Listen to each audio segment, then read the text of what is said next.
छात्रों, मैं आपका व्यवसायिक शिक्षक दीपक सिंह।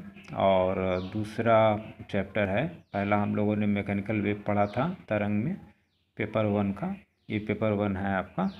और दूसरा इसमें चैप्टर आपका प्रोग्रेसिव वेव, मतलब प्रगामी तरंग किसे कहते हैं।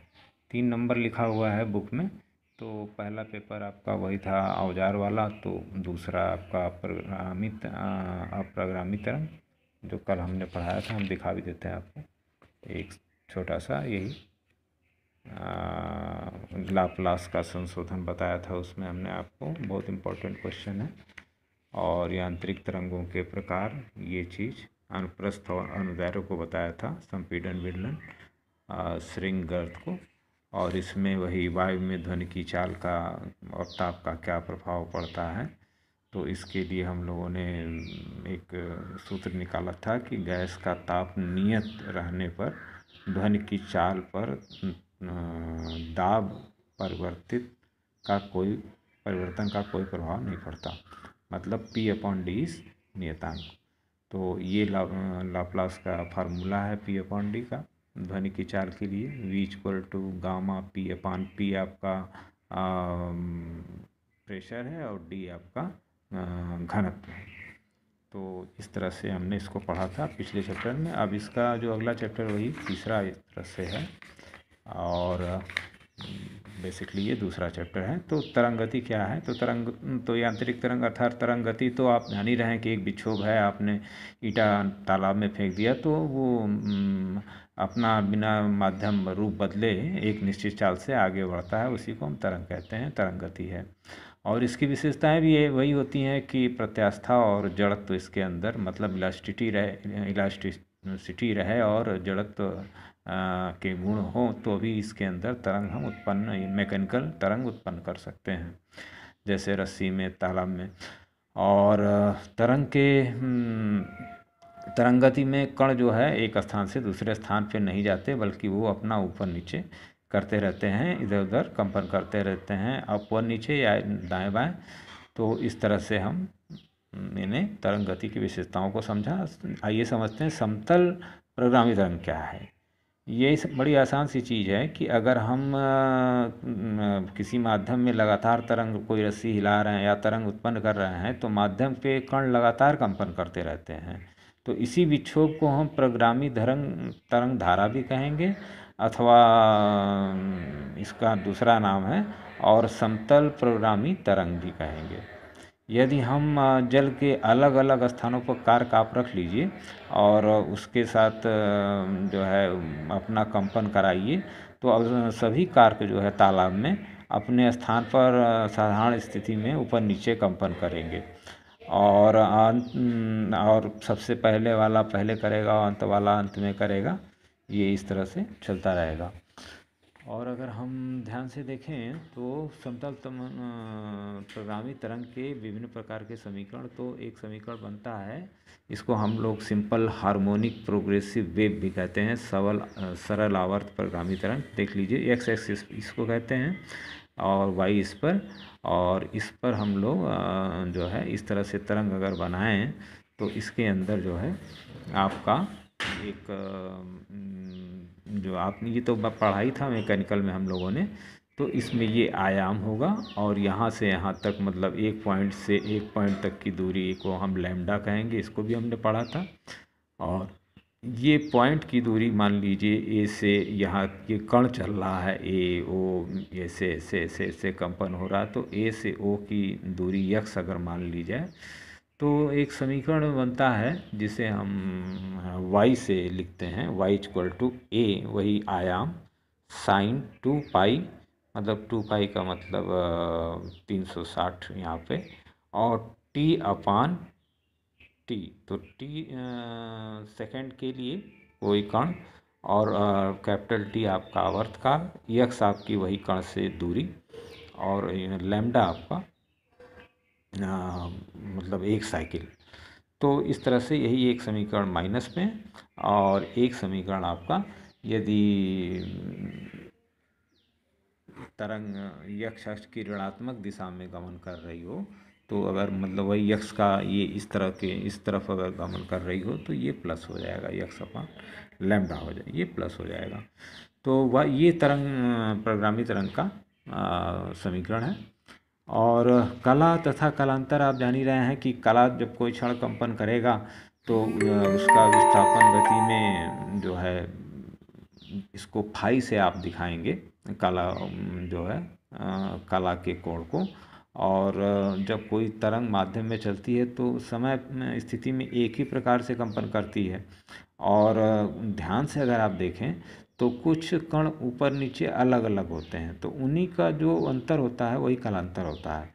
जैसे कि एग्जाम्पल के तौर पर आगे हम लिख के बताएंगे आपको, आगे देखेंगे इस चीज़ को। अगर हम एक दूसरा सवाल लेते हैं कलांतर को तो हम देख लेंगे, क्योंकि कलांतर में आप जैसे तालाब में कोई कण फेंकें, जैसे तरंगाग्र में हम बता देते हैं आपको लास्ट में पहले कि तरंगाग्र क्या होता है। ये 2 प्रकार के होते हैं, समतल, गोली और तीन प्रकार के, सॉरी, बेलनाकार। जैसे आप तालाब के शांत जल में कोई पत्थर अगर आप फेंक दीजिए तो आप देखेंगे कि वो एक पर्टिकुलर एरिया में सभी बिंदु, सभी जो आपके कण हैं वो एक ही साथ ऊपर नीचे लंबवत काम करते नजर आएंगे। तो उसको हम उन एक तरह से वृत्तीय उर्मिका उसको हम कहेंगे। तो वृत्तीय उर्मिका मतलब जो प्रत्येक वृत्तीय उर्मिका एक तरंगाग्र है। बस आप इतना समझिए। आपको या समान कला में कंपन करने वाले माध्यम के कणों को, बिंदु पथों को तरंगाग्र कहते हैं, ये भी सही बात है। जैसे कि एक समतल है आपका, इसमें सब एक तरह से कंपन कर रहे हैं। ये आपका गोली है, ये आपका बेलनाकार तरंगाग्र है। तो इस तरह से आप तरंगाग्र को भी समझ लिए और कालांतर भी आपके समझ में आया कि अलग अलग कण अगर गति करेंगे तो उनके अंदर कोण बनेगा, उसी को हम कहेंगे। तरंग की तीव्रता क्या है? किसी माध्यम में तरंग के संचरण के लंबवत, अगर तरंग के संचरण के लंबवत एकांक क्षेत्रफल, मतलब कोई एकांक क्षेत्रफल हो में 1 सेकंड में जितनी ऊर्जा, मतलब एकांक क्षेत्रफल हो और 1 सेकंड में जितनी ऊर्जा का प्रवाह हो, उसे तरंग की तीव्रता कहेंगे। तो इसका सीधा सा मात्रक भी हो जाएगा जूल पर मीटर स्क्वायर सेकेंड या वाट पर मीटर स्क्वायर। ये भी इसका सूत्र बनेगा तरंग की तीव्रता का, कि किसी माध्यम में तरंग के संचरण की दिशा के लंबवत हो, माध्यम के एकांक क्षेत्रफल में प्रति सेकंड 1 सेकंड में ऊर्जा को ही हम तरंग की तीव्रता कहेंगे। और इसको अगर आप सूत्र में देखें तो I बराबर 2 पाई स्क्वायर तरंग की तीव्रता का सूत्र, I intensity, 2 pi square N square A square rho घनत्व V तरंग गति। और ये I समानुपातिक किसकी हो जाएगी? N के वर्ग के, मतलब अगर I 1 है तो N 2 हो जाएगा, सॉरी वर्ग हो जाएगा इसका। अगर ये 2 है तो ये 4 हो जाएगा, ये 3 है तो 9 हो जाएगा। तो इस तरह से आपसे सवाल भी पूछ सकता है। और I A के वर्ग के अनुपाती हो जाएगी इंटेंसिटी। और इंटेंसिटी अगर आपको दी हुई हो अनुपात में 2 तरंगों की, तो 2 तरंगों की अनुपात आप देखिए 1/r स्क्वायर, मतलब उनके बीच की दूरी को भी आप इसमें ले लिया है। तो ये भी एक सवाल आपका आयाम पर और तीव्रता पर जरूर आ सकता है, आएगा भी। तो तरंगाग्र को आपने समझ ही लिया। और आइए सवाल भी देख लेते हैं। 2 तरंग देखिए आ गया, 2 तरंगों की तीव्रताओं का अनुपात 9/25 है। तो इनके आयाम, तो I1/I2 A1/A2 आयाम तीव्रता आयाम के वर्ग के बराबर होती है। तो आयाम यहाँ पर तीव्रताओं का अनुपात ऑलरेडी दिया हुआ है, तो तीव्रताओं को करणी में रख के 9 का 3, 25 का 5, तो आयाम का अनुपात A/A2 3/3 संबंधित 5। इस तरह से भी आप ये सवाल इम्पॉर्टेंट है। 2 तरंगों का आयाम का अनुपात है तो तीव्रता का अनुपात निकालिए, इस बार वर्ग कर देना है आपको। तो इस तरह से आपको छोटे क्वेश्चन भी आ सकते हैं। समान आवृत्ति के 2 तरंगों के आयाम का अनुपात 2, 3 है तो उनके तीव्रताओं का अनुपात, ये दिखने से ही लग रहा है 4 और 9। और उसके बाद तरंगों की तीव्रताओं का अनुपात 1/16 है, तो इनके आयाम जो है 1/4 करणी में आ जाएगा, तो 1/4 हो जाएगा। तो इसी तरह से आपको और भी सवाल एक एक नंबर के हैं। निम्नलिखित स्थानों में पूर्ति कीजिए कि जब किसी कला में समतल प्रगामी में तरंग संचरित होती हैं तो एक ही प्रकार के कंपन करते हैं, परंतु कंपन की कला एक कण से दूसरे कण पर बदलती रहती है। सही बात है, कला बदलेगी कलांतर होगा। तो तरंग के परस्पर तरंग दैर्घ्य के बराबर दो कणों के बीच कलांतर 2 पाई होता है, रेडियन होता है। कलांतर 2 रेडियन का होता है। सामान्य कान जो है आपका कितना सुन सकता है, तो 20,000 हर्ट्ज से अधिक के ज़्यादा आप नहीं सुन सकते हैं ध्वनि को। 20,000 हर्ट्ज के अंदर ही आप सुन सकते हैं, और इन्हें पराश्रव्य तरंग भी कहते हैं। और उसमें सत्य असत्य भी हो जाता है। तरंग की तीव्रता का मात्रक जूल पर मीटर सेकेंड स्क्वायर मैंने आपको बताया ही था, वाट पर मीटर स्क्वायर होता है। और तरंग की तीव्रता आयाम के वर्ग के अनुपाती होती है, एकदम सही बात है। और उसी चीज़ को आप छोटे बड़े क्वेश्चन में भी देख लीजिए, वही तरंगाग्र किसे कहते हैं, और जो है प्रगामी तरंग के समय विस्थापन दूरी ग्राफ को बताइए। ये चीज़ मैंने आपको नहीं बताई, भी बता देता हूँ। तो ये और भी क्वेश्चन हैं आपके कि किसी तरंग के आयाम, विस्थापन, तरंग चाल, आवृत्ति में से आप क्या समझते हैं। तो आयाम वही जो सबसे ज़्यादा ऊपर तरंग बना के आप ये दिखा सकते हैं। विस्थापन आप एक तरंग की दिखा सकते हैं, लैम्डा v n लैम्डा होता ही है। आवृत्ति 1/t के बराबर होती है। और तरंगाग्र को परिभाषा दीजिए और इसको समझा दीजिए। तो एक छोटा सा यहाँ सवाल है कि प्रगामी तरंग का कण का समय विस्थापन तथा दूरी विस्थापन का आप बताइए।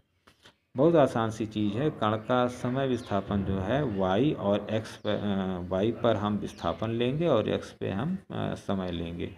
तो 0 पे देखेंगे, 0 टाइम पे तरंग की पोजीशन, और a कब पकड़ेगा, मैक्सिमम कब होगा t/4, और आधा कब होगा तो t यहाँ पे होगा, और पूरी आप फिर 3/4 यहाँ पे इस बिंदु पे होगा, और यहाँ पे आके t होगा, क्योंकि यहाँ पर एक लैम्डा पूरा हो जाता है। तो कण का समय और विस्थापन आपको ग्राफ समझ में आ रहा होगा। इस तरह से इसको बनाया जा सकता है, बहुत आसान सी चीज़ है। और दूरी विस्थापन का अगर आप ग्राफ बनाएंगे तो इस तरह से ही बना सकते हैं, लैम्डा के रूप में। तो आप देखें कि जो है वही टी, चूँकि टी और लैम्डा में संबंध होता ही है, तो 0 और a पर λ/4, λ/2, 3/4 लैम्डा और लैम्डा। क्योंकि आप जानते ही हैं कि जो है लैम्डा और a में संबंध है, सॉरी लैम्डा और t में संबंध है ही है, तो t का जो होगा वही आपका लैम्डा का भी हो जाएगा। तो उस तरह से आप t और लैम्डा को रख के समय विस्थापन कणों का समय विस्थापन और दूरी विस्थापन ग्राफ दोनों आप इसको बना के समझा भी सकते हैं कि साहब ये चीज़ ग्राफ में ऐसे दिखाई जाती है। और तरंग की तीव्रता तो मैं आपको बार बार रिपीट करूँगा, बड़ा इम्पोर्टेंट है कि लंबवत माध्यम हो, एकांक क्षेत्रफल हो, और मतलब एकांक क्षेत्रफल में प्रति सेकंड जितनी ऊर्जा निकल जाए वही उसका तरंग की तीव्रता हो गई। और जूल मीटर स्क्वायर सेकेंड और वाट पर मीटर स्क्वायर इसका, और ये आपका फार्मूला। तो मैनी थैंक्स छात्रों। और आज का एक चैप्टर भी पूरा हुआ। धीरे धीरे हम लोग चैप्टर ख़त्म कर लेंगे लगभग सभी। बोर्ड से कुछ उम्मीद है कि शायद कोर्स कम किया जाए, तो फिर भी हम लोग पढ़ेंगे पूरा, और कम आएगा तो ठीक ही है, और उसको करने की कोशिश करेंगे। और इस बार जिस तरह से दिल खुश किया है रजनीश यादव जी ने सारे विषय में, अपने विषय में चूँकि हिंदी भूगोल को तो मैं नहीं समझता, लेकिन बाकी मेरे विषय में सामान्यधारी विषय और ये विषय में अच्छे नंबर लेके करीब 70-80 नंबर, 70-75% नंबर इसमें ओवरऑल इनका 76 से ज़्यादा है। और मैं उनको बधाई देता हूँ, और साथ में अन्य छात्रों को भी विशेष रूप से, जो कि कम से कम मेरे विषय में बहुत अच्छा उन्होंने प्रदर्शन किया है। मेनी मेनी थैंक्स छात्रों।